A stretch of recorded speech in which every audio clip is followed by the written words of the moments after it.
Muy bienvenidos, amados hermanos, que el Señor pueda bendecirlos en este hermoso sábado. Espero que hayamos disfrutado todos haber estado en el templo adorándole al Señor. Para comenzar este día, vamos a tener una cita de meditación que se encuentra en Testimonios para la Iglesia, tomo 9, así que aliste su testimonio para la Iglesia, tomo 9. Aliste su libro Testimonio acerca de la conducta sexual, adulterio y divorcio. Aliste su Biblia. El colportor evangélico serán los libros que vamos a estar tratando, consejos sobre la salud. Así es que, hermanos, sean bienvenidos una vez más esta tarde de sábado. Que el Señor pueda bendecirlos donde quiera que estén. Así es que vamos a comenzar con la cita de meditación que se encuentra en Testimonios para la Iglesia, tomo 9, y es el primer capítulo.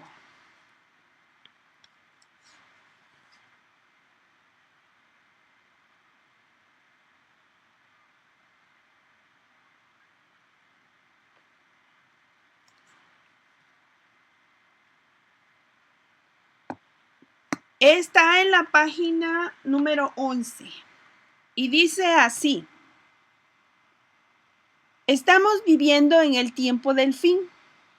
El presto cumplimiento de las señales de los tiempos proclama la inminencia de la venida de nuestro Señor. La época en que vivimos es importante y solemne. El Espíritu de Dios se está retirando gradual pero ciertamente de la tierra. Ya están cayendo juicios y plagas sobre los que menosprecian la gracia de Dios. Las calamidades en tierra y mar, la inestabilidad social, las amenazas de guerra como portentosos presagios anuncian la proximidad de acontecimientos de la mayor gravedad. Las agencias del mal se coligan y combinan fuerzas para la gran crisis final. Grandes cambios están a punto de producirse en el mundo y los movimientos finales serán rápidos. El estado actual de las cosas muestra que tiempos difíciles están por sobrecogernos. Los diarios están llenos de alusiones referente a algún formidable conflicto que debe estallar dentro de poco. Son siempre más frecuentes los audaces atentados contra la propiedad. Las huelgas se han vuelto asunto común. Los robos y los homicidios se multiplican. Hombres dominados por espíritus de demonios quitan la vida a hombres, mujeres y niños. El vicio seduce a los seres humanos y prevalece el mal en todas sus formas.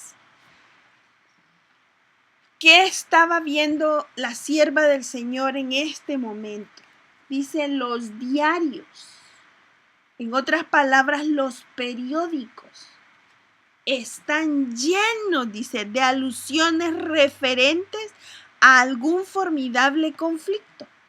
Yo les hago preguntas, hermano, y fíjense usted, si usted tiene la costumbre de ver las noticias, de ver los periódicos, de qué es la noticia más formidable, la noticia más grande, la escriben con letras gigantescas, las portadas de los periódicos anuncian alguna catástrofe, alguna matanza.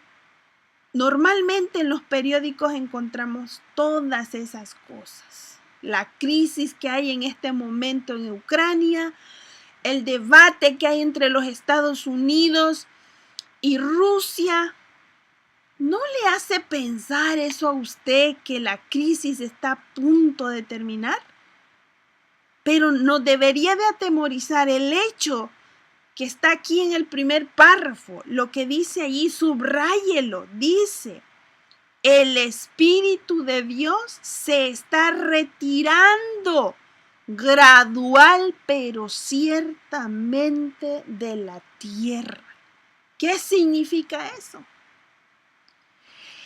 Que la mayoría de las noticias que vemos, la mayoría de lo que la gente habla es de violencia, como jovencitos en una edad tierna están quitándole la vida, incluso anunciando lo que van a hacer por la televisión, por los medios, diciendo: ¿saben qué? Yo voy a matar, yo voy a ser Dios, yo voy a quitarle la vida a otros. ¿No es esto la muestra de cómo Dios se está alejando de la tierra? Al alejarse el Espíritu de Dios de la tierra, las calamidades, la tristeza, el hambre, la angustia, la desolación, todo eso viene. El odio, la pobreza. La sierva del Señor está delineando en este libro que hay acontecimientos terribles para esta época. Fíjense que todo eso nosotros estamos expectados y todo eso nos da temor. ¿Será que eso es lo único que los hijos de Dios van a vivir en la crisis final? Hambre, tristeza, homicidios, robos. Estos hombres dominados por los espíritus de demonios que quitan la vida de hombres, mujeres y niños. El mal, dice, prevalece en toda su forma. ¿Debido a qué? A la ausencia del Espíritu de Dios en la tierra. Y mire lo que sigue diciendo más abajo. Estamos leyendo Testimonios para la Iglesia, tomo 9, página 11. El enemigo ha logrado pervertir la justicia y llena los corazones de un deseo de ganancias egoístas. La justicia se puso lejos porque la verdad tropezó en la plaza y la equidad no pudo venir. Miren lo que está diciendo el profeta Isaías 59:14. La justicia se puso lejos porque la verdad tropezó en las plazas y la equidad no pudo venir. La justicia no pudo llegar a la ciudad. ¿Cuántas injusticias se cometen en las ciudades, hermanos? La verdad ni siquiera ha llegado al oído de los ciudadanos. ¿Y qué de la equidad? ¿Cuántos hombres ha visto usted a su alrededor? ¿Cuánta gente sin casa? ¿Cuánto joven? ¿Sabe que hubo una noticia acá en California, especialmente en el área cerca de donde nosotros vivimos, donde hay una cantidad exagerada de jóvenes que no viven en sus casas, que están viviendo fuera porque sus padres no les pueden ayudar. Otro, porque ellos no quieren entrar en la disciplina de sus padres y como ya se sienten mayorcitos, deciden mejor hacer su vida. Y otro, porque la calamidad les llegó y no tienen otra alternativa.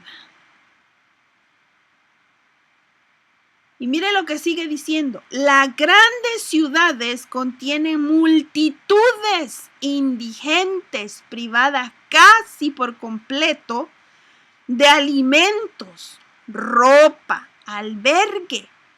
Y entre tanto que en las mismas ciudades se encuentran personas que tienen más de lo que el corazón puede desear, que viven en el lujo, gastando dinero en sus casas, ricamente amuebladas, y en el adorno de sus personas, o lo que es peor aún, en golosinas, licores, tabacos y otras cosas que tienden a destruir las facultades intelectuales, perturbar la mente y degradar el alma. El clamor de las multitudes que mueren de inanición sube a Dios, mientras algunos hombres acumulan fortunas colosales por medio de toda clase de opresiones y extorsión. Todas estas cosas están sucediendo hoy en día, amados hermanos. Todas estas cosas. Usted puede continuar leyendo. Ahí va a encontrar la profecía de las Torres Gemelas. Ahí va a encontrar todo lo que la sierva del Señor ha descrito que ya sucedió. En este capítulo 9 de Testimonios para la Iglesia, ahí usted va a encontrar cómo la crisis final va a conturbar a los hombres. Pero ¿qué tiene que ver eso con nosotros que nos estamos preparando para esta segunda venida? ¿Qué es lo que a nosotros nos va a afectar? Nosotros no andamos en guerras, nosotros no andamos empandillados, nosotros no somos millonarios. Probablemente algunos vivan muy bien, otros no. Probablemente usted no tenga problemas con nadie. Entonces, ¿qué tiene que ver todo esto conmigo? ¿Tengo que estar nada más despierto para ver qué es lo que va a suceder y cuándo el Señor va a regresar? Bueno, para contestar esa pregunta, vamos a postrarnos de rodillas. Los invito para que descubramos esta tarde qué es lo que nos sobreviene a nosotros en estos últimos días de una manera insospechada. Muy bien, vamos a orar. Bendito Dios nuestro que estás en el cielo, gracias te damos por este hermoso sábado que nos has permitido disfrutar.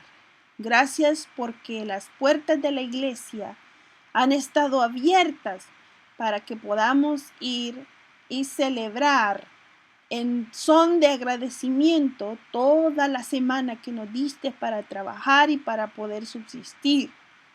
Bendice a mis hermanos que están en línea. Bendícenos con tu presencia en esta reunión.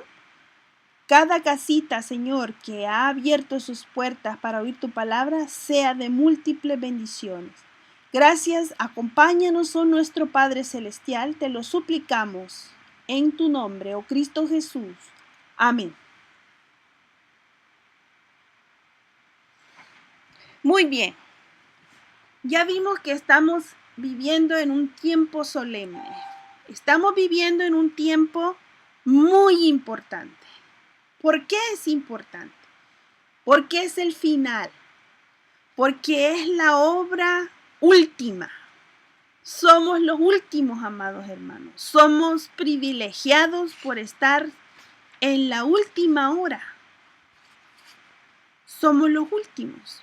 Así es que es solemne porque en esta última hora, en este último tiempo, se va a decidir nuestros casos. Y nosotros somos los protagonistas de esta época. ¿Cuántos los profetas quisieron vivir en este tiempo? ¿Cuántos los profetas desearon estar aquí? Pero no se pudo. Dios no lo decidió. Dios nos escogió a nosotros y somos nosotros los de este hermoso privilegio. Muy bien. En testimonios sobre la conducta sexual, el adulterio y el divorcio, nos revela qué es lo que va a suceder en los últimos días. Por favor, busque la página 93 de este libro, Testimonios acerca de la conducta sexual, adulterio y divorcio, y está en el capítulo o la sección número 5, es la sección 5, y el subtítulo es el número 11. Sección 5, página 93, sección 11. Dice así: Y estamos leyendo al final de la página, al pie, dice, el peligro que se presentará ante los que vivan en los últimos días, oiga muy bien y subraye por favor que es el peligro que se acerca para nosotros o el peligro que estamos en este momento viviendo. El peligro que se presentará ante los que vivan en los últimos días es la ausencia de religión pura, de santidad de corazón. ¿Qué es lo que va a haber ausencia? De una religión pura y de la santidad del corazón. El poder de conversión de Dios no ha obrado en la transformación de los caracteres de muchos. Profesan creer verdades sagradas, como hizo la nación judía, pero por su carencia de práctica de la verdad, se tornan ignorantes de las escrituras y del poder de Dios. ¿A qué se nos está comparando hoy en día? A la nación judía. ¿Qué hacía la nación judía? Bueno, la nación judía tenía la característica de estar leyendo y estar pendiente de cada cumplimiento de cada profecía. Ellos miraban el tiempo, miraban las fechas, miraban los acontecimientos, estaban tan listos en la palabra, pero ¿qué era el problema que ellos tenían? Y es su carencia de práctica de la verdad. ¿Qué les sucedía cuando la verdad en ellos no había ahuecado en su corazón? No había sentado el hecho de poder vivir la palabra de Dios. Se tornaban ignorantes, no solo de las escrituras, sino también del poder de Dios. ¿Por qué? Por la carencia de la práctica de la verdad. Entonces nosotros tenemos un serio dilema. Si al final del tiempo nosotros íbamos a vivir la ausencia de una religión pura y de santidad del corazón, quiere decir que nosotros, igual que los judíos, tenemos un serio problema. Estamos viendo las profecías, estamos conociendo el tiempo, estamos viendo los acontecimientos, vemos que esto ya está a punto de cerrarse un círculo en donde algo va a suceder, algo están esperando las naciones, algo están esperando las gentes, algo que no se atreven a decir. ¿Qué es lo que están esperando? Están esperando que los juicios de Dios caigan sobre esta tierra. Juicios tan anunciados por todos los profetas. Y a eso han hecho películas, han hecho documentales, han hecho series, han hecho de todo para que la gente crea realmente que algo va a suceder. No se atreven a decir de su procedencia, pero sí saben que algo está por acogernos en la tierra. Pero ¿qué es lo que los que están pendientes, los que tienen los oídos y los ojos abiertos a estas profecías y están mirando cómo los acontecimientos están hallando una pieza con la otra, van encajando? ¿Qué está pasando con ellos? Hay un problema que han olvidado y que hemos olvidado. ¿Cuál es ese? La carencia de la práctica de la verdad. Nos ha hecho ignorantes y no solo de las escrituras, sino del poder de Dios. Y mire lo que sigue diciendo. El poder y la influencia de la ley de Dios se manifiesta alrededor de ellos, pero no renueva su alma en santidad pura.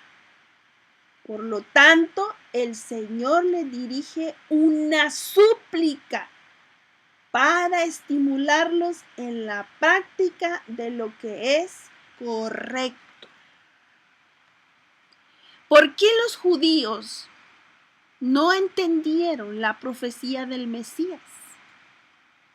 Ellos estaban tan enfrascados en esa profecía, estaban tan llenos de ese conocimiento.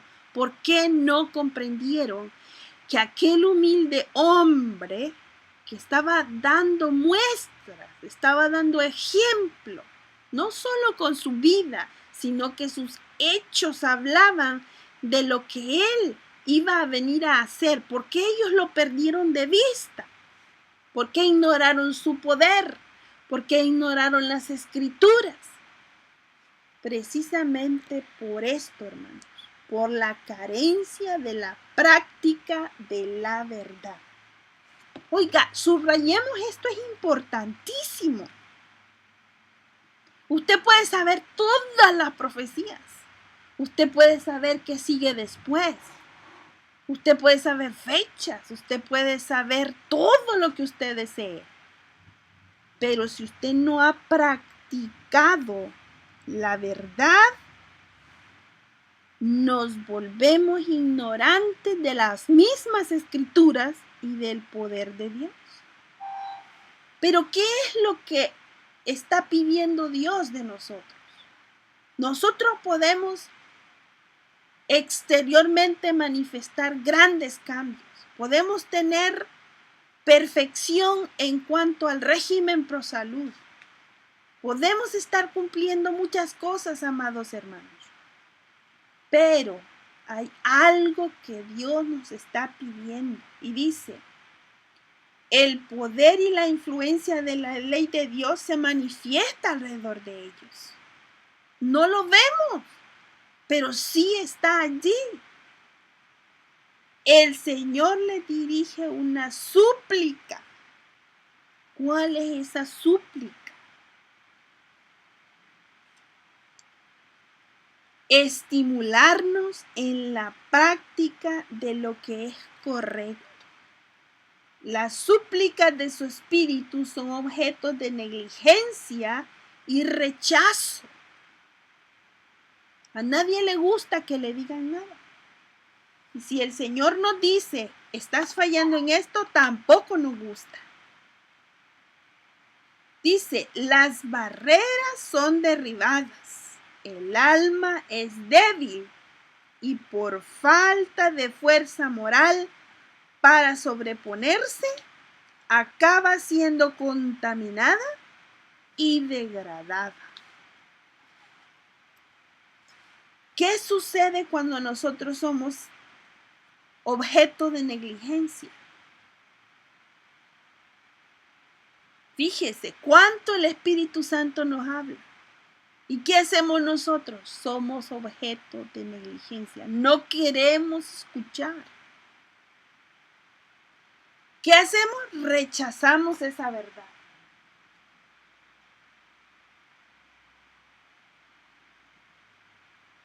No nos interesa hacer la voluntad de Dios. Y muchos se preguntarán, ¿cuál es la voluntad de Dios realmente? ¿Qué es lo que Él quiere? ¿No robamos? ¿No mentimos? ¿Damos el diezmo? ¿Damos ofrenda? ¿Qué entonces quiere Dios? Pregúntese, hermano.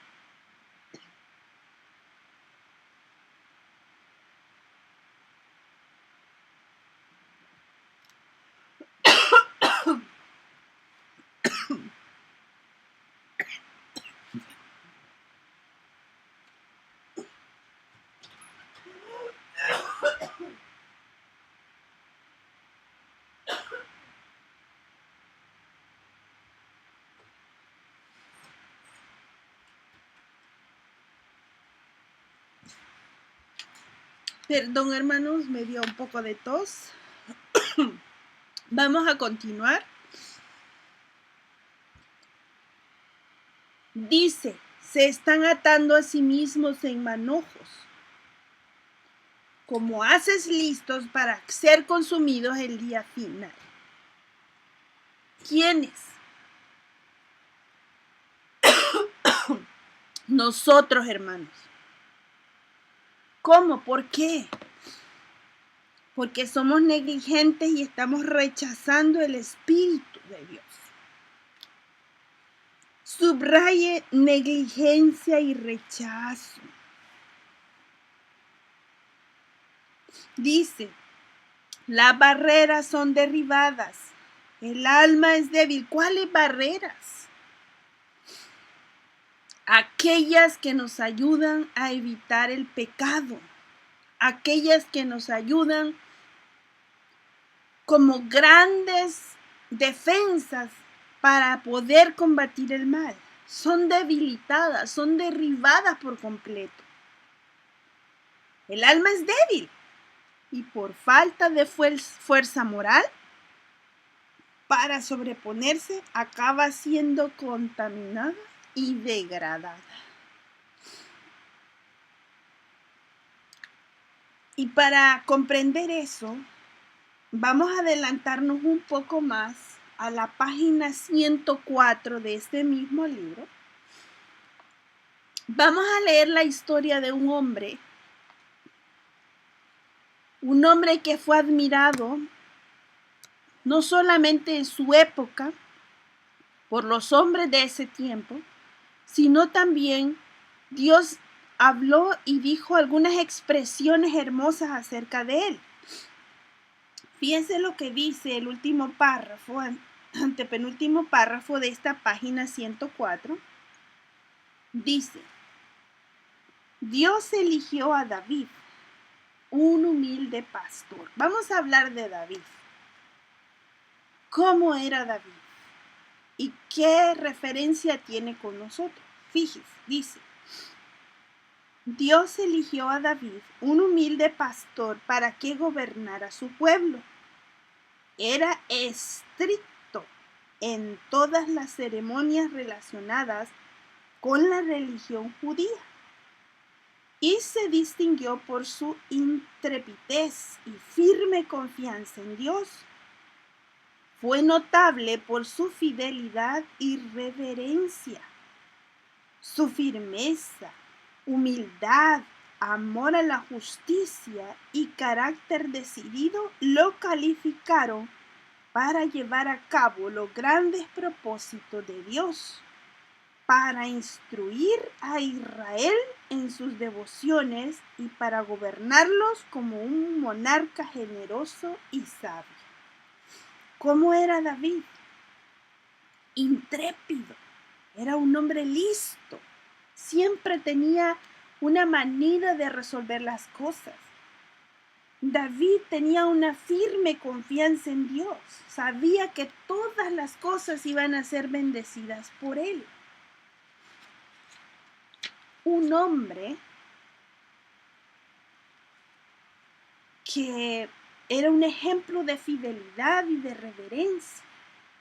Tenía humildad, amor y amaba la justicia. Por eso fue escogido. Y fue un monarca generoso y sabio. Su carácter religioso era sincero y ferviente. Fue cuando David era fiel a Dios y poseía estos elevados rasgos de carácter que el Señor lo llamó hombre según el corazón de Dios. Amén. Ay, hermanos, imagínense, Dios lo llamó así. Un hombre según el corazón de Dios. Tenía hermosas características.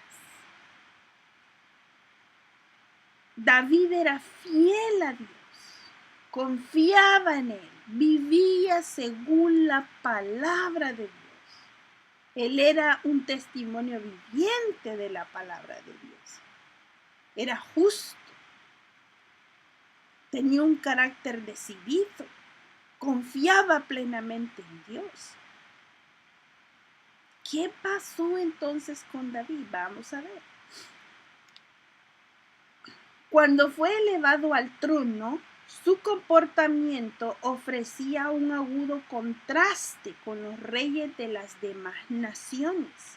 ¿Qué es agudo contraste? Quiere decir que había una gran diferencia entre él y los reyes de otras naciones. Aborrecía la idolatría y guardaba celosamente al pueblo de Israel de ser seducido por la idolatría de las naciones circundantes. Era muy querido y honrado por su pueblo. A menudo conquistó y obtuvo triunfos. Su riqueza y su grandeza fueron acrecentadas, pero su prosperidad influyó para que se apartara de Dios. Las tentaciones a las que se vio sometido fueron muchas y grandes. ¿Qué afectó a David? ¿Qué fue lo que ayudó a que sus defensas fueran caídas? Como leíamos anteriormente. ¿Qué hizo a esta alma débil? ¿Por qué perdió la fuerza moral? ¿Por qué se contaminó y por qué se degradó? Dice, su riqueza y su grandeza fueron acrecentadas. Pero, subraya esta palabrita, pero su prosperidad influyó para que se apartara de Dios. ¿Qué influyó? La prosperidad, la grandeza, su fama, su riqueza, el sentirse conforme, el decir, bueno, ya lo tengo todo. Hizo que David cayera, que sus barreras fueran derribadas. ¿Qué fue lo que este hombre hizo? Y todos lo sabemos perfectamente. Dice aquí la lectura, finalmente cayó en la práctica común de los reyes que estaban a su alrededor. ¿Y cuál era la diferencia entre David y esos reinos? Dice que él era un rey agudamente diferente. Era un contraste contra los reyes de las demás naciones. David era único. Pero dice que finalmente cayó en la práctica que aquellos reyes en aquella época tenían, que era común entre ellos y que aún hoy en día lo podemos observar. Ellos siguen practicando esas mismas cosas. Dice, la pluralidad de esposas y su vida fue amargada por los malos resultados de la poligamia. En la época antigua, los reyes circunvecinos a Jerusalén, a Israel, normalmente tenían más de una esposa. Estoy hablando de los países árabes, de Egipto y los lugares que estaban alrededor. Normalmente tenían más de una esposa. David era un hombre fiel, un hombre que confiaba en Dios. Eso lo hacía completamente diferente a los demás reyes.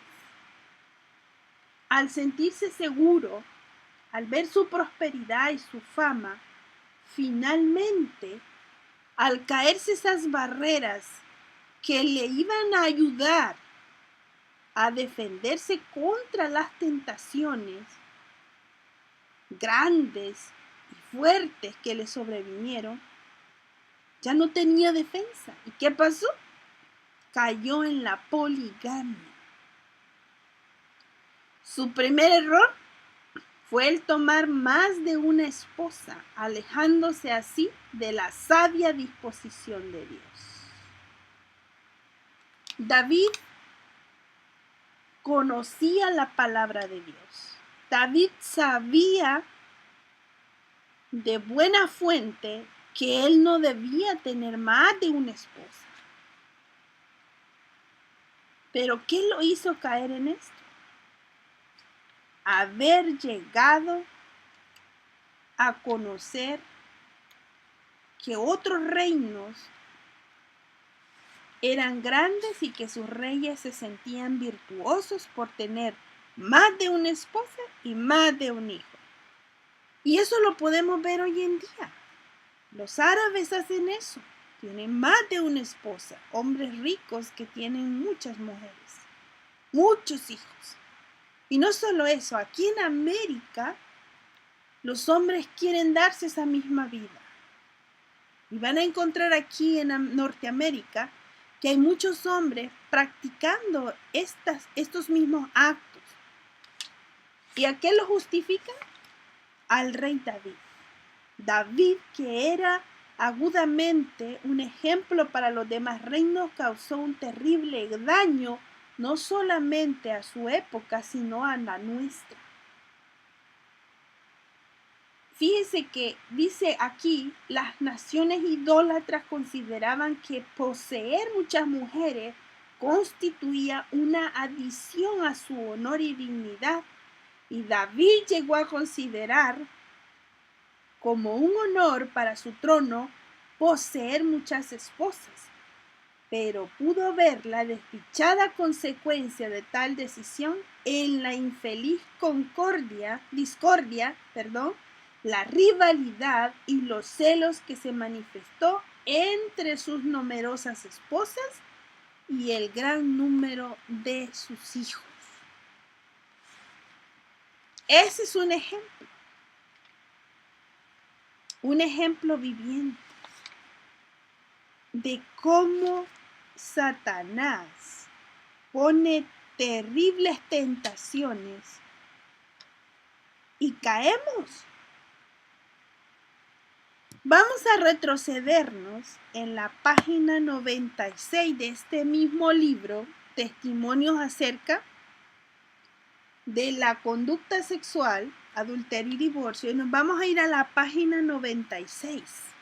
Miren lo que dice. Cuando se acerque el fin de la historia de esta tierra, o sea, hoy, amados hermanos, Satanás obrará con todo su poder de la misma manera y con las mismas tentaciones que usó en el antiguo Israel cuando estaba por entrar a la tierra de la promesa.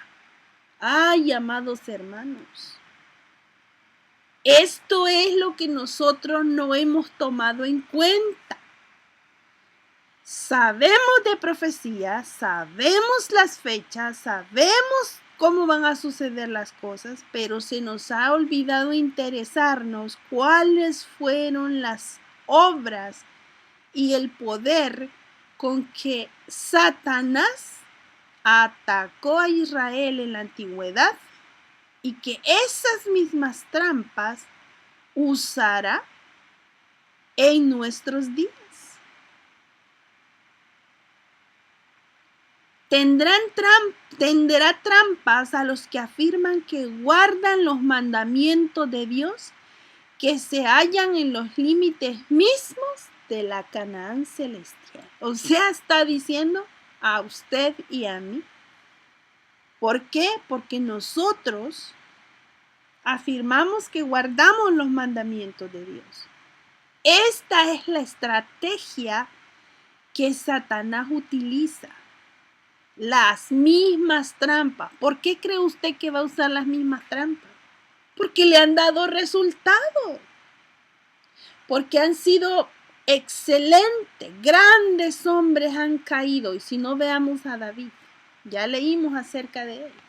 ¿Qué fue lo que lo hizo caer? El haber querido parecerse a los reyes de la tierra.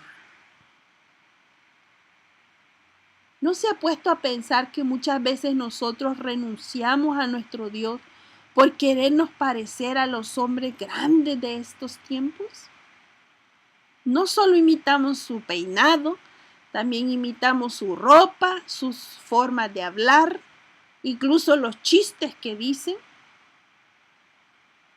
Comemos en los mismos lugares, tratamos de ir a aquellos lugares donde va gente importante.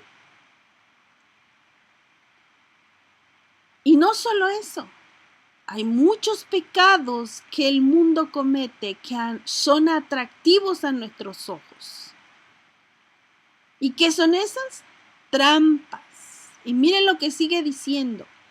Hará uso de sus poderes al máximo para entrampar a las almas y sorprender al profeso pueblo de Dios en sus puntos débiles. Satanás está estudiándolo a usted minuciosamente, me está estudiando a mí, está viendo cuál es su punto débil y dice que usará sus poderes al máximo para entramparnos, para sorprendernos y darnos cuenta lo débiles que somos. Y dice, Satanás está determinado a destruir por medio de sus tentaciones y a contaminar con la permisividad las almas de quienes no han logrado poner en sujeción de las facultades superiores de su ser a su baja naturaleza. A los que han permitido que sus mentes avancen por el cauce carnal de la indulgencia de las bajas pasiones. Satanás no tiene puesta su mira en los blancos más bajos y menos importantes, sino que tiene sus trampas mediante los que se alistan como sus agentes para seducir o atraer a los hombres para que tomen libertades condenadas por la ley de Dios. Es contra los hombres que ocupan posiciones de responsabilidad, que enseñan las demandas de la ley de Dios y cuyas bocas están llenas de argumentos para vindicar esa ley. Que Satanás ha irrumpido. Sobre ellos descarga sus poderes y agencias infernales y los derriba atacando sus puntos débiles de carácter, sabiendo que quien ofende en un punto es culpable de todo. Entonces, ¿qué es lo que más observa Satanás? ¿Qué es lo que más ve en nosotros? Nuestras debilidades. Cuando somos incapaces de sobrellevar un punto. Aquellos hermanitos que les gusta andar viendo a las hermanitas cómo les queda la falda, qué tan ceñida está, qué tan corta, qué tan larga, cómo está la abertura de su blusa. Aquellos hermanitas que les gusta bromear con los hermanos, que les gusta decir cosas que al final terminan en bromas comprometedoras, en libertades que no deberían de pasar. Pero eso no es lo peor. Ataca el corazón de la familia. ¿Usted sabe cuál es el corazón de la familia? Es el esposo y es la esposa.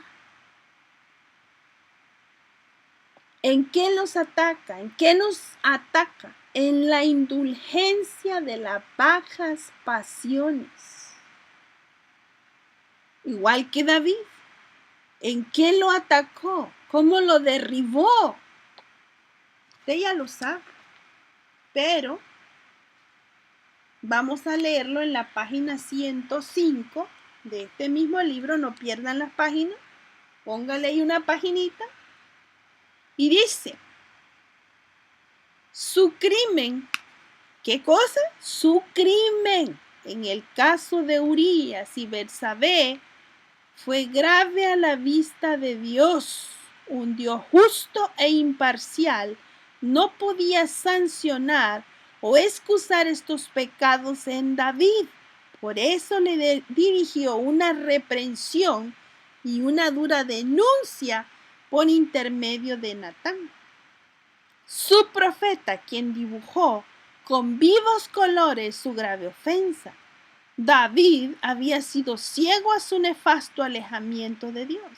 Había excusado su conducta pecaminosa hasta que su proceder le pareció inicuo a su propia vista. No se dio cuenta. ¿Por qué? ¿Por qué a David no le pareció malo? ¿Por qué? Porque ya había practicado las costumbres de los reyes que lo rodeaban, de sus vecinos. ¿Cuál era esa práctica? El tener número más de una esposa. Él tenía más de una esposa. Tenía muchos hijos ya. Entonces a David no le pareció mal. Él se convirtió en un inicuo porque no consideró pecado lo que estaba haciendo. Mire, sigamos leyendo. Un paso equivocado preparó el camino para el siguiente, hasta que sus pecados atrajeron la reprensión del Dios Altísimo por medio de Natán.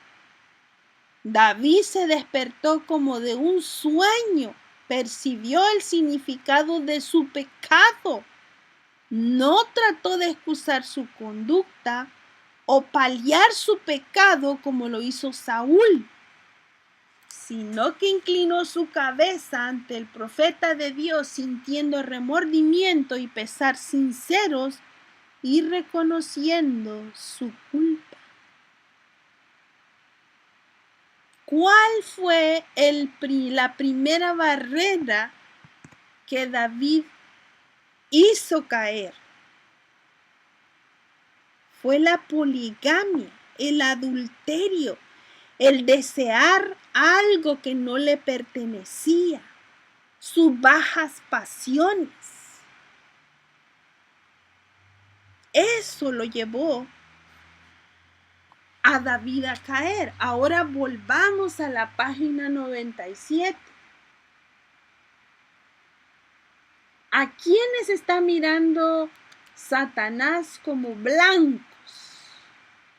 A aquellos que tienen o aquellos que ocupan posiciones de responsabilidad, que enseñan las demandas de la ley de Dios y cuyas bocas están llenas de argumentos para vindicar la ley. Y si usted se recuerda las características que tenía David, era un hombre de virtudes, un hombre de firme confianza de Dios, notable por su fidelidad, por su amor, por su humildad, por su justicia. Un carácter que lo calificaba para grandes propósitos que Dios tenía con él. Un monarca generoso y sabio. Pero ¿cómo cayó David? Bajando las normas de su propia vida, deseando la aventura, deseando lo que no le pertenecía. De ese modo, dice la lectura, Satanás obtiene completo dominio sobre el ser entero. Así, la mente, alma, cuerpo y conciencia son llevados a la ruina.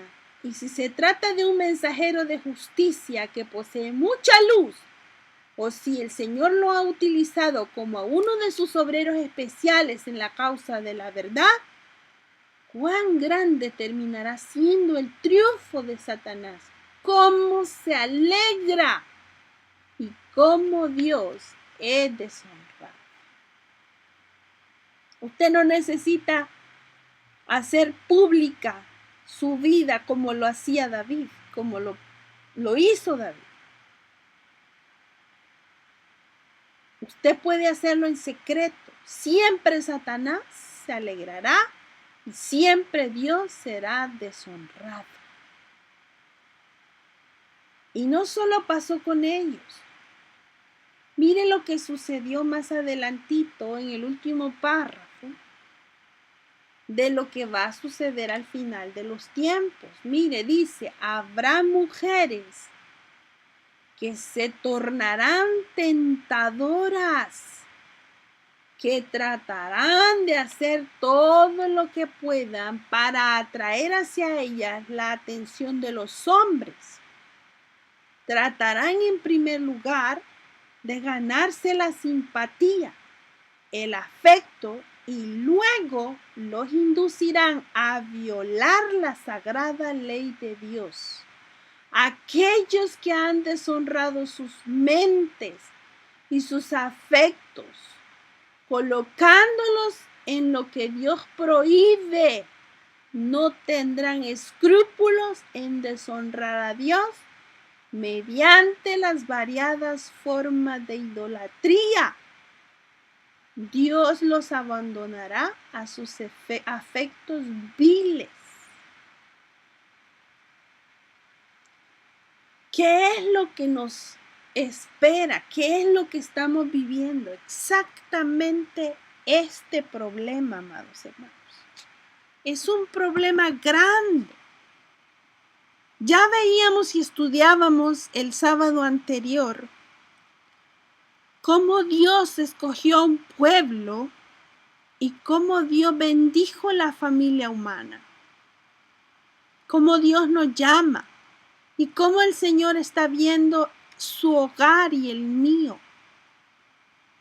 Y los quiere como candidatos, quiere a sus candidatos con Él. Que su hogar y el mío pueden ser trasladados a un lugar mejor. Así es que, ¿cuáles son las trampas de este fin? Las mismas que usó Satanás con el pueblo de Israel, las mismas usará en estos últimos días. ¿Cómo? Satanás va a poner toda su fuerza, todo su intelecto, todo lo que posee, para que su hogar, para que su matrimonio fracase, para que a usted le guste la vecina y no su esposa, para que a usted le atraiga a su vecino y no su esposo.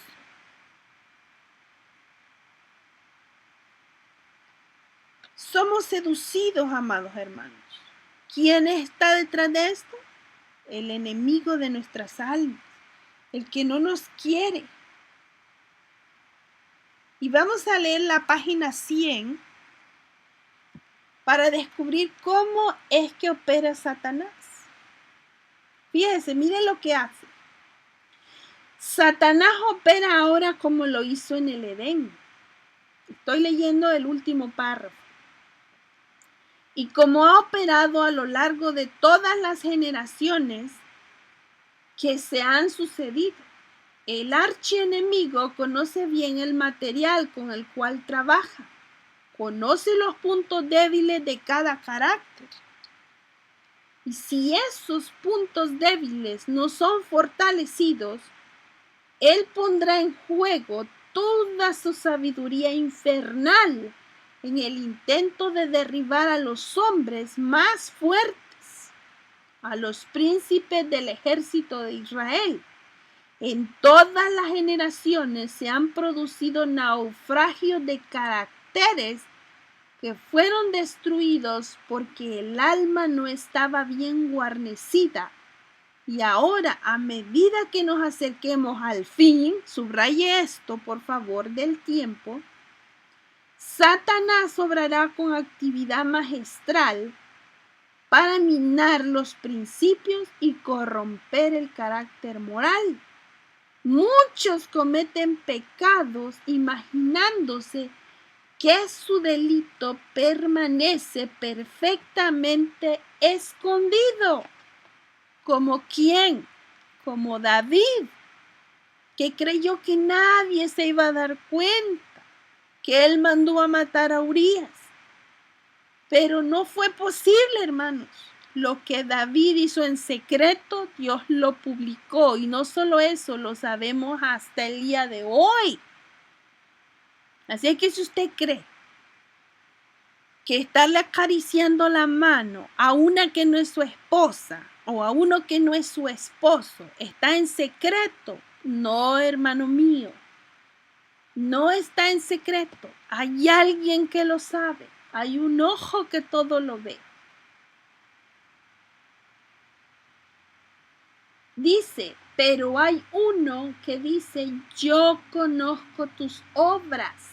Nada hay encubierto que no haya de ser manifiesto, ni oculto que no haya de saberse. Cuando la mente es infatuada con la idea del pecado, se practican engaños y se oculta la verdad. Quienes cometan estos pecados tampoco serán lerdos en mentir, pero todos los pecados serán revelados. Dios observa al pecador. El ojo que nunca dormita sabe todo lo que hacemos. Está escrito en su libro. Alguien podría ocultar su pecado del padre, la madre, la esposa o los amigos. No obstante, todo permanece abierto delante de Dios y es consignado en su libro de registro. ¿Cómo es posible que nosotros creamos que no es así? Dios observa, Dios nos observa y escribe.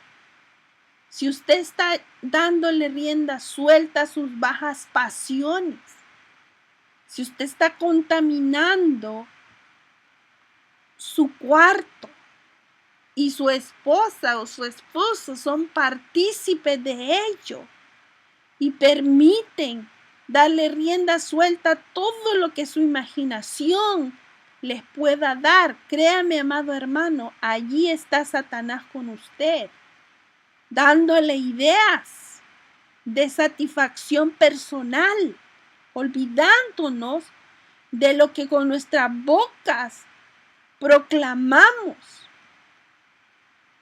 lo que nuestras bocas dicen, la palabra de verdad, pero que la sabemos únicamente, no la hemos practicado.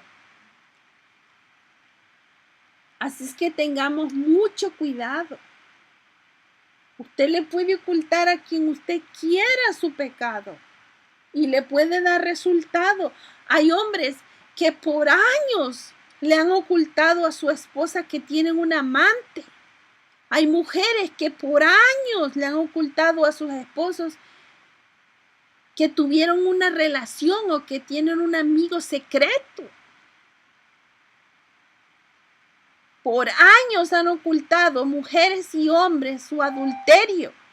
Por años le han ocultado las hijas a su madre que eso es su novio, ya no es su novio, ya es su marido. Por años le han ocultado los hijos a su mamá y a su papá que fuman drogas. Por años le han ocultado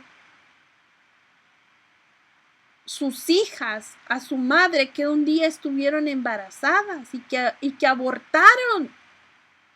Podemos ocultarlo a los hombres, a los ojos nuestros. Podemos ocultar incluso nosotros mismos.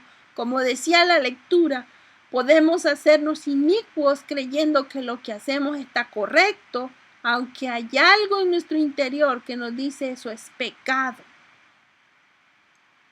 Pero nos volvemos tan insensibles a la verdad que ya no lo vemos como pecado, porque todo el mundo lo practica, porque todo el mundo ve pornografía, porque todo el mundo come lo indebido, porque todo el mundo toma lo indebido, nosotros nos volvemos como todo el mundo. tomando, practicando, viendo, escuchando lo que el mundo le place. Pero seguimos diciendo que no debemos cometer adulterio, que no debemos mentir, que no debemos robar. Proclamamos que la palabra de Dios es viva y eficaz y que es más cortante que una espada de doble filo. Todo eso lo decimos. No sabemos citas de memoria. Sabemos dónde encontrar una cita en el espíritu de profecía. Pero el interior de nuestro corazón está podrido. Está lleno de mentira, de engaño, de bajas pasiones, de concupiscencia, de adulterio. No necesitamos tener una pareja para cometer adulterio. El Señor dijo que deseándola en nuestro corazón ya somos adúlteros. Así que, amados hermanos, Satanás va a utilizarnos a las mujeres al final de los tiempos. Tengamos cuidado porque al igual que el antiguo Israel, cuando estaban a punto de llegar a la tierra prometida, y lo vamos a leer como parte final ya de este tema, dice, página 104, segundo párrafo. Muchos en el antiguo Israel cayeron justo frente a la tierra prometida. ¿Cuál fue su pecado? Pregunta la sierva del Señor. La licencia, la permisividad, esas pasiones de corazones no santificados controlan con poder magistral a muchos de los que afirman ser seguidores de Cristo. Subrayemos eso. Meditemos en eso. Dice,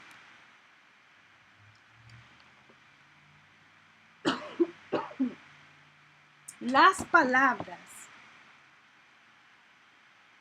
y las obras de muchos de los que conocen la verdad son corruptas.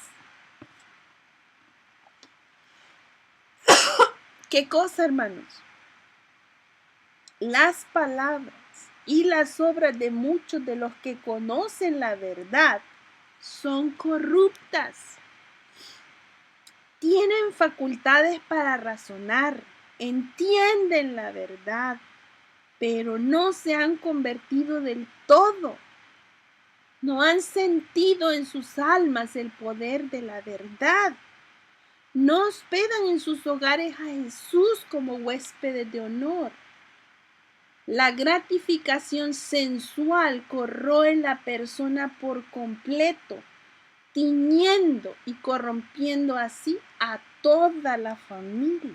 Mire cómo una cosa que se hace en secreto corrompe a la familia. La pureza y la santidad de las relaciones matrimoniales establecidas en el Edén para que fueran guardadas en forma sagrada y elevada, han sido rebajadas para administrar la concupiscencia. Y vemos entonces que la mayoría de los grandes reyes, incluso gobernantes, hombres de honor, han caído debido a eso. Y no vamos muy lejos. Si usted se recuerda años anteriores, cuando el expresidente Bill Clinton, un gran hombre de renombre, que fue considerado como uno de los mejores estrategas económicos, que estaba sacando a flote al país del problema serio y económico que había en ese tiempo. ¿Qué fue lo que degradó al presidente? Su adulterio. Lo que él hizo en secreto salió a la luz. Estos sirven de ejemplo para que otros crean que como lo hacen los grandes, lo podemos hacer los chicos. Así es que, amados hermanos, hay que santificar nuestras relaciones matrimoniales. Hay que santificar nuestro pensamiento. Hay que santificar nuestra familia. Si el sábado anterior aprendimos que el Señor no nos quiere a nosotros solitos, nos quiere con todos y nuestros hijos, con nuestros esposos y nuestras esposas. Y hay una manera de cómo nosotros podemos reivindicarnos ante Dios. Dice aquí, en la página 107, dice: hombres prominentes de la historia bíblica han pecado gravemente. Sus pecados no han sido encubiertos, sino fielmente registrados en la historia de la Iglesia de Dios, con el consecuente castigo que siguió a la ofensa. Estos casos fueron registrados para beneficio de las futuras generaciones y deberían inspirar fe en la palabra de Dios como historia fidedigna. Los hombres que quieran dudar de Dios, del cristianismo y de la palabra de Dios, que no juzgan con candidez e imparcialidad, sino con mentes prejuiciadas, hurgarán en la vida y el carácter de quienes han sido los más prominentes dirigentes de Israel para detectar defectos.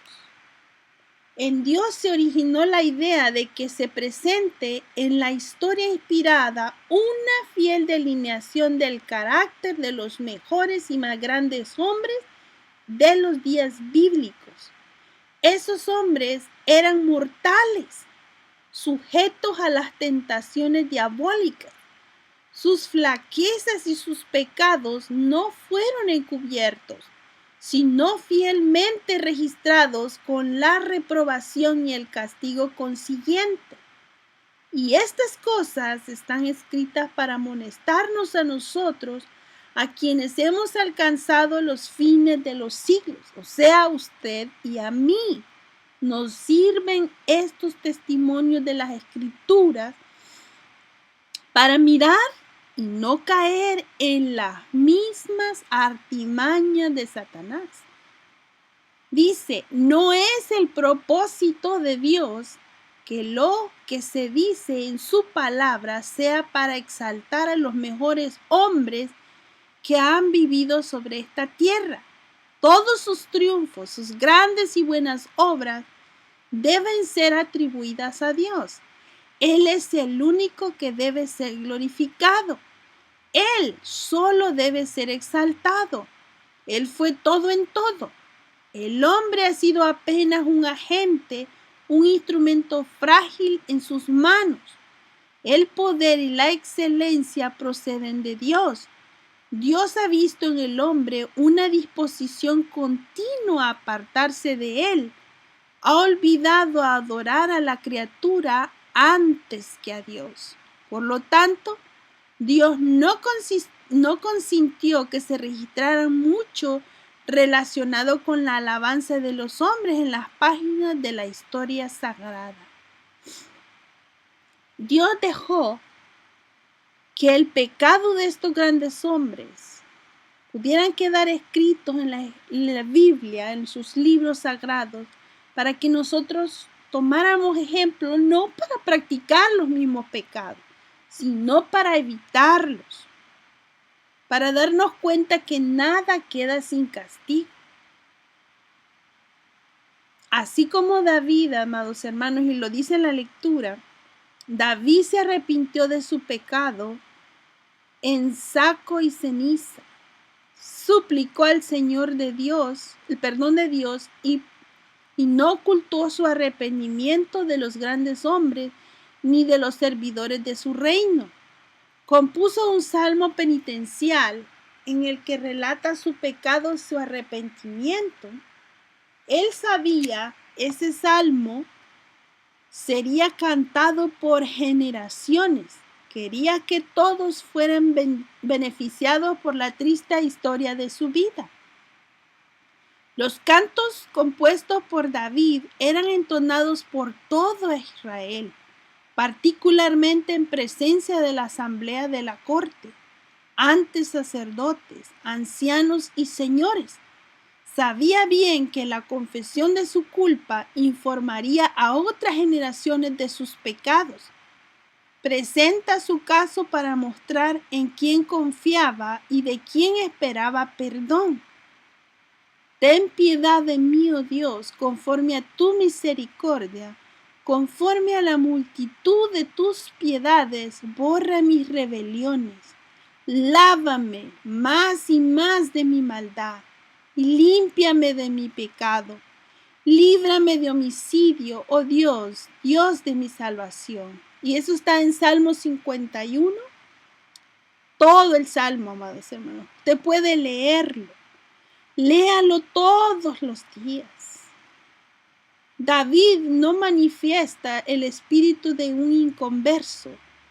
Si hubiera poseído el espíritu de los líderes que lo rodeaban, no habría soportado el cuadro de su crimen en sus verdaderos y horribles colores, sino que le habría quitado la vida a quien fielmente le reprobaba, o sea, al profeta. No obstante, la elevada posición de su trono y su poder ilimitado, el reconocimiento humilde de todas las acusaciones, es una evidencia de que todavía temía y temblaba ante la palabra del Señor. Muy bien, amados hermanos, sabemos que Dios perdonó a David, no pudo detener las consecuencias de sus ejemplos, que la espada estuvo en su casa, que el abuso estuvo en su casa, como sus hijos actuaron y lo deshonraron, y él pudo darse cuenta que su mal ejemplo influyó en aquellos que lo miraban. Nunca imaginó que sus pecados iban a afectar tanto a sus hijos hasta que vivió el momento en que ellos crecieron y cometieron gravísimos pecados. Amnón violando a su hermana Tamar, Absalón matando a su hermano Amnón, y así todos sus hijos. Salomón, uno de los más grandes reyes después de David, con toda su sabiduría, también por lo mismo que David, por su fama, por su riqueza, por su grandeza, bajó también las normas de su propia vida y cayó en las mismas tentaciones que cayó su padre. No fortaleció sus defensas y cayó igual en la multiplicidad de esposas. Si usted se arrepiente hoy de su pecado, si usted está siendo acusado, si usted siente que no puede con un pecado, vaya a los pies de Cristo, derrame su espíritu, pídale perdón al Señor. Estamos ya al final de la historia. ¿Usted se perderá? ¿Perderá el cielo por todo esto? ¿Perderá todo lo que el Señor está preparando para usted y para mí? ¿Lo perderemos, hermanos? ¿Vale la pena esto? ¿Perdernos ese hermoso reino preparado para nosotros? Acuérdese que así como Satanás atacó a los jóvenes, así nos atacará. Los atacará hoy en día. Y vamos a leer esta última nota que se encuentra en el testimonio 9, Testimonios para la Iglesia, página 17, en el antepenúltimo párrafo, página 17 y 18, y dice así: en la medida de sus oportunidades, todo aquel que recibió la luz de la verdad lleva la misma responsabilidad que el profeta de Israel, a quien fueron dirigidas estas palabras. A ti, pues hijo de hombre, te he puesto por atalaya a la casa de Israel, y oirás la palabra de mi boca y los amonestarás de mi parte. Cuando yo dijera al impío, impío, de cierto morirás, si tú no hablares para que se guarde el impío de su camino, el impío morirá por su pecado, pero su sangre yo la derramaré de tu mano. Y si avisares al impío de su camino para que se aparte de él, y él no se apartare de su camino, él morirá por su pecado, pero tú libraste tu vida. ¿A quién se lo pidió? A Ezequiel. Y eso está en Ezequiel 33 del 7 al 9. ¿Aguardaremos que las profecías del fin se cumplan antes de hablar de ellas? ¿De qué servirían entonces nuestras palabras? ¿Esperaremos hasta que los juicios de Dios caigan sobre el pecador para decirle cómo evitarlo? ¿Dónde está nuestra fe en la palabra de Dios? ¿Debemos ver realizadas las cosas anunciadas para creer en lo que Él nos ha dicho? Estas son preguntas que debemos hacernos. ¿Vamos a esperar ver al hermano derrotado y con su familia hecha pedazos para decirle, sí, hermano, es que tú estabas en adulterio, sí, hermano, es que tú no debiste hacer eso? No, no esperemos que los juicios de Dios caigan sobre nosotros para poder decirle al hermano, poder decirle, hermana, mira, esta es la manera en cómo tú vas a evitar este pecado. ¿Vamos a esperar que todo se cumpla para poder santificarnos? Esas son las preguntas que debemos hacernos. Y mire lo que sigue diciendo. En claros y distintos rayos nos ha llegado la luz, enseñándonos que el gran día está cercano, a las puertas. Leamos y comprendamos antes que sea demasiado tarde. Hermanos, que no nos sobrevenga el juicio de Dios para poder entender que andamos mal.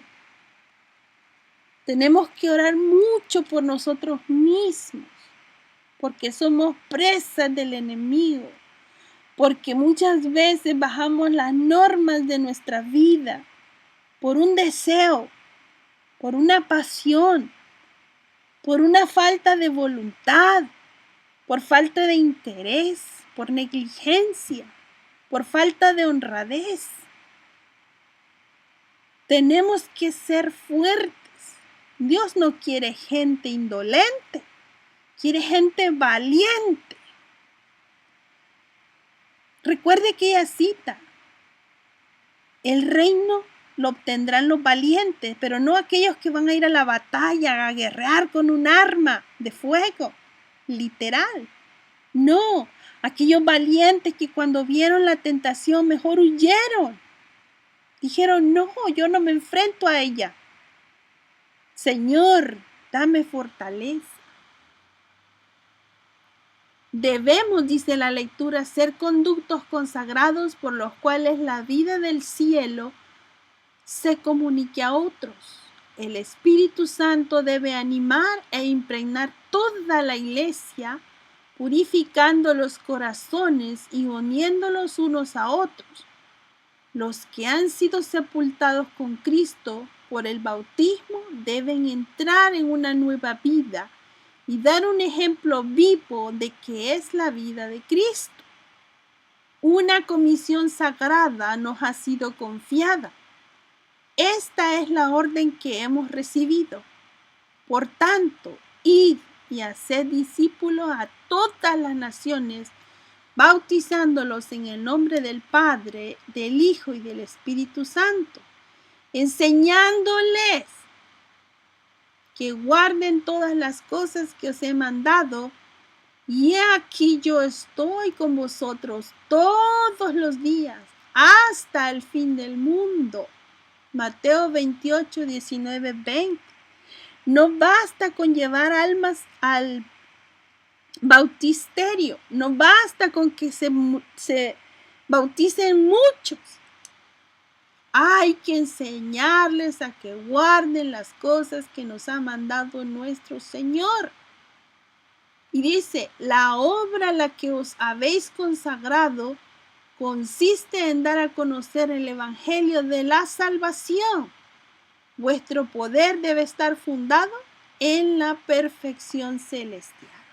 Muy bien, amados hermanos, espero que esta tarde hayamos podido escudriñarnos a nosotros mismos y darnos cuenta que muchas veces podemos manifestar un carácter piadoso, podemos exteriormente vernos como grandes cristianos, pero en nuestro interior llevamos una carga de pecado que no podemos con ella. Es importante, y hay un predicador que contó la historia de su vida en un libro. En este momento olvido su nombre, pero él decía que una vez él estaba escribiendo su libro y sintió deseo de escribir esto. Y él dice así: un día Jesús vino a mi casa, me tocó la puerta y yo le abrí. Cuando yo lo vi, me maravillé y le empecé a enseñar mi casa, mi comedor, mi cuarto, mi sala. Pero Jesús tenía interés en un pequeño closet que estaba en la parte alta de mi segundo piso de mi casa. Cuando lo vi subir las escaleras, yo le dije: Jesús, ¿a dónde vas? Y él me dijo: hay un mal olor aquí que sale de esa puerta. En esa puerta era un pequeño closet que estaba exactamente en el pasillo que llevaba a los cuartos de arriba. Y realmente sí había un gran mal olor. Y Jesús me dijo: si tú quieres que yo esté aquí, yo no puedo estar aquí contigo en esta segunda planta porque no soporto el aroma de la podredumbre que sale de ese closecito. Entonces yo llevaré mi cama y me iré abajo. El pastor dijo: no puede ser. Ya me lo descubrió. Ya descubrió que tengo cosas ahí inapropiadas. Entonces me extendió la mano Jesús y me dijo: dame la llave. Y yo no quería darle la llave. Pero cuando se la puse en su mano le dije: Señor, yo no puedo sacar lo que está ahí adentro. Sácalo tú por mí. Yo no tengo la fuerza ni la voluntad para hacerlo.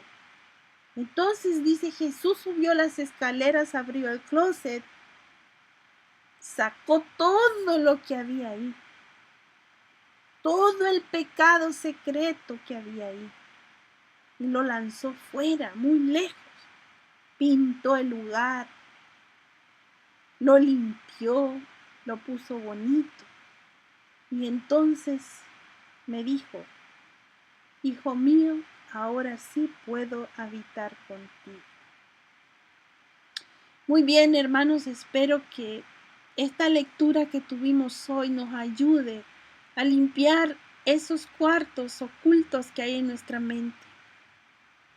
Que podamos pedirle al Señor que nos ayude a purificarnos. Así es que los invito a postrarnos de rodillas para que oremos. Gracias te damos, Señor, por la bendición de habernos permitido estar esta tarde contigo. Señor, sabemos cómo Satanás va a actuar al final de este tiempo. Nos llevará a pecar, nos llevará a cometer aquellos pecados inimaginados por nosotros. Ayúdanos porque somos los portadores de tu verdad. Somos los que pronunciamos tus mandamientos, los que guardamos tu sábado. Ayúdanos a poder, Señor bendito, ser grandes portadores de tu palabra, sin la vergüenza de saber que hay pecados ocultos dentro de mí. Ayúdanos para que aprendamos de estas historias de los antiguos, para que nos sirvan a nosotros de amonestación. Bendice a mis hermanos que están en sus hogares, para que ellos no se queden quietos y puedan permitir que el Señor Jesús pueda limpiar sus mentes, sus intenciones y su corazón. Ayúdanos, Señor, porque solos no podemos, necesitamos de ti. Gracias por tu palabra. En tu nombre lo agradecemos, oh nuestro Señor y Salvador, Cristo Jesús. Amén. Muy bien, amados hermanos, los esperamos todos los días a las 7 de la mañana en el culto de oración, testimonios y peticiones, para que todos los días tengamos meditación de su palabra. Feliz sábado y que el Señor les pueda bendecir en esta semana que viene. Hasta pronto. Amén.